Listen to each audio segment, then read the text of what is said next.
Wade Inskeep started noticing his thinning hair when he was in his late 20s. When I was around 28 or 29 years old, I started losing my hair. I remember specifically, I was at a water park, and the next morning I was like, wow, how come my head is sunburned? So that's when I started to realize that I was losing some hair up there. Wade suffers from relatively common male pattern hair loss, with a thin spot on the crown of his head and a receding hairline in the front. Recently, he decided he's not happy with the genetic hand he's been dealt. You know, the aging process, so I didn't feel good about losing my hair.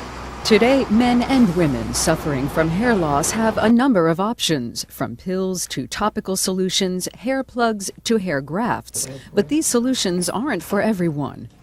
The most popular hair loss remedies right now that people are using are either non-surgical, which is either a toupee, a wig. There's a lot of different terms that they use, hair systems. And they do have some benefits. For example, it allows a person who has significant hair loss to obtain a full head of hair. The downsides are that it's almost virtually impossible to make those look natural. Often it's too much hair, it's too perfect, the hairline doesn't look right, it's very noticeable.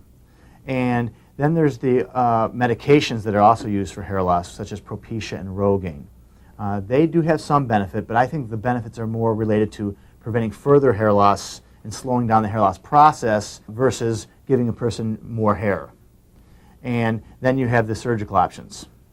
Hair grafting is a well-known procedure that's been around for years, but up until recently, large grafts of hair were moved, which often created an unnatural look. Doctors have fine-tuned the concept, producing a surgical method known as follicular unit transplantation, which gives the patient more natural results.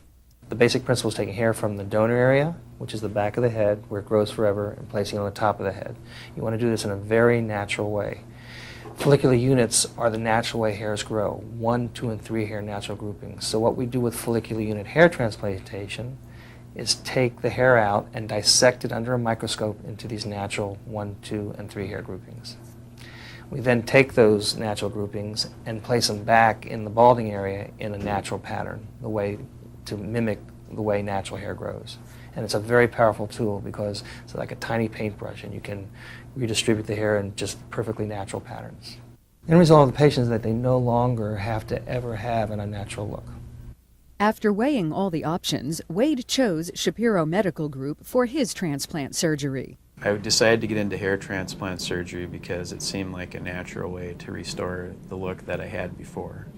And I'm hoping to get a result of looking younger. For most of us, our hair is an integral part of our appearance. Dedicated doctors, using the best technology has to offer, can help us maintain a more youthful look.